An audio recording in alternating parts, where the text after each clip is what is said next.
Now let's look forward to the matches tonight, and it's going to be a super Sunday. It's shocking though that two-time champions Argentina have not made it past the quarters since 1990. This time, Lionel Messi's side travelled to the home of its fiercest rivals with the tag as favourites. La Albiceleste are hoping for a winning start to their World Cup campaign, but waiting to spoil their party is Bosnia and Herzegovina. All eyes now on Argentina, Brazil's fiercest rivals, and also on Lionel Messi. Let me start with Eric first up. Eric, as many as 35 goals pumped in by Argentina in the qualifying. But on the other side, they also have Dzeko and Ibisevic, who did quite well themselves, in the run-up. How do you see the attacking forces of these two teams? The Argentinian team, apparently they are the Magnificent Four, Yeah. Fantabulous Four. Between themselves, collectively, they scored 124 goals. Yes. Now, this is a goal-scoring team. Yeah.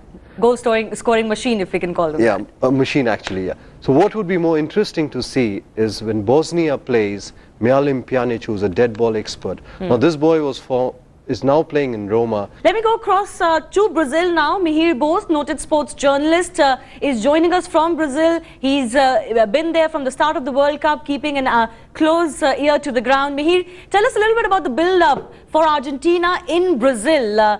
How's the team shaping up? What are the updates from the camp? There were questions about Messi's fitness, about him throwing up his intestines out. Well, Argentina go into the match as favourites. Clearly, we'll have to see what happens to Messi. After the Copa Americana disaster of 2011, Messi has integrated very well into the team. If he's injured, that would be a very, very big blow.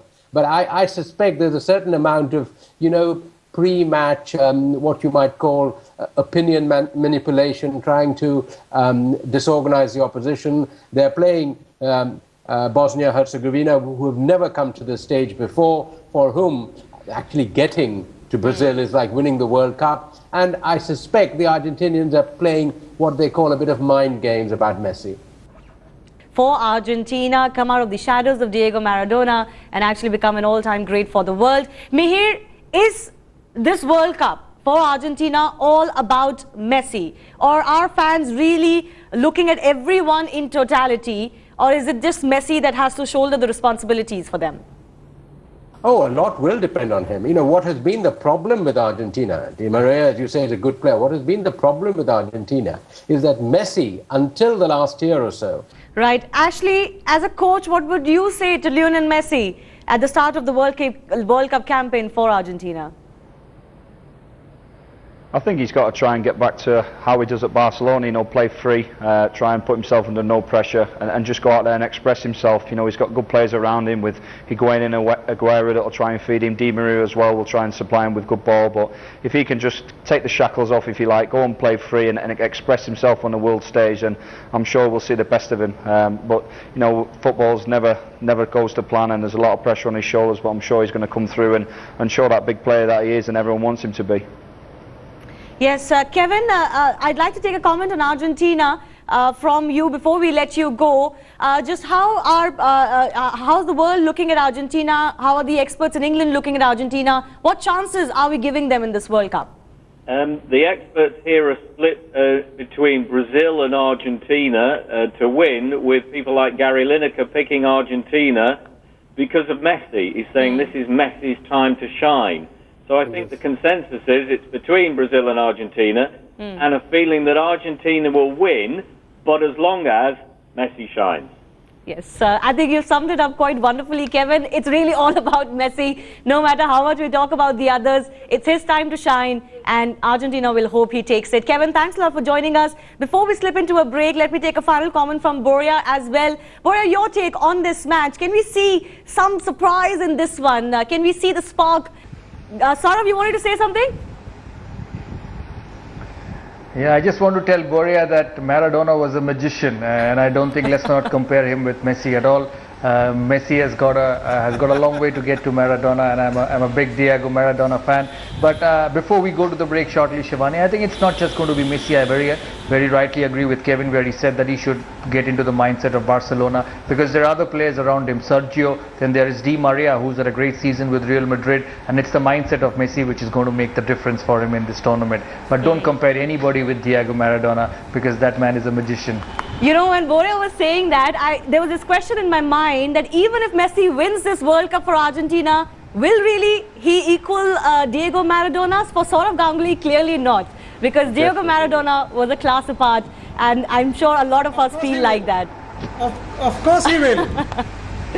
All right. Maradona was Maradona. Of course, if Saurav goes for Maradona because he's our generation, you know. Saurav, me, Maradona, we are of the same generation. But the fact is, we need to look beyond Maradona and give this man his due. All right. Eric saying though here in the studio, Boria, Maradona was Maradona. I'm going to kind of end this segment on that note.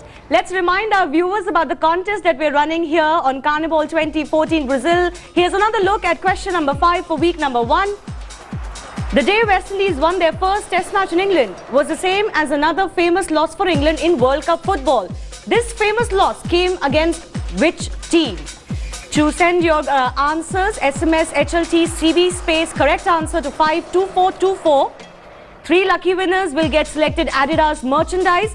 And also, there's a big prize at the end of our 5 weekly contest. You can drive home a new Maruti Suzuki Swift.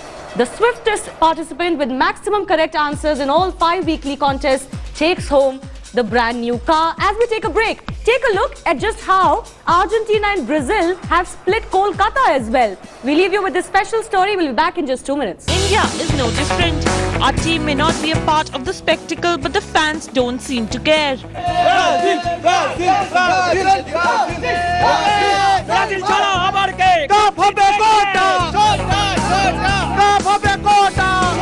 The city of joy is rooting for the 2 traditional South American rivals, Brazil and Argentina. It's Neymar versus Messi. Kolkata has become a war zone. Half the city has been colored yellow and green, while the other half is cheering for their blue and white stars. Argentina বিক্রি হচ্ছে আমার কলকাতার বিষয়ে আমি এখন পর্যন্ত যা বিক্রি করছি আর্জেন্টিনা আমি বেশি সেল করেছি বেশি সাপোর্টার কি আর্জেন্টিনা হ্যাঁ আর্জেন্টিনা আমার মনে হয় তবে ব্রাজিলও এখনো খুব ভালোই বিক্রি হচ্ছে ব্রাজিলও খুব ভালো বিক্রি হয় The battle lines are drawn and soccer crazy Kolkata fans are clearly divided in their loyalties for the 2 South American giants Argentina and Brazil. And as the world gears up for the biggest festival on earth, Kolkata too is gearing up for the month-long celebration. And even though there is no Indian team in this World Cup, their heart is definitely going to beat for the 2 South American giants. With camera person Tapus Bairi, Indrajit for Headlines Today in Kolkata.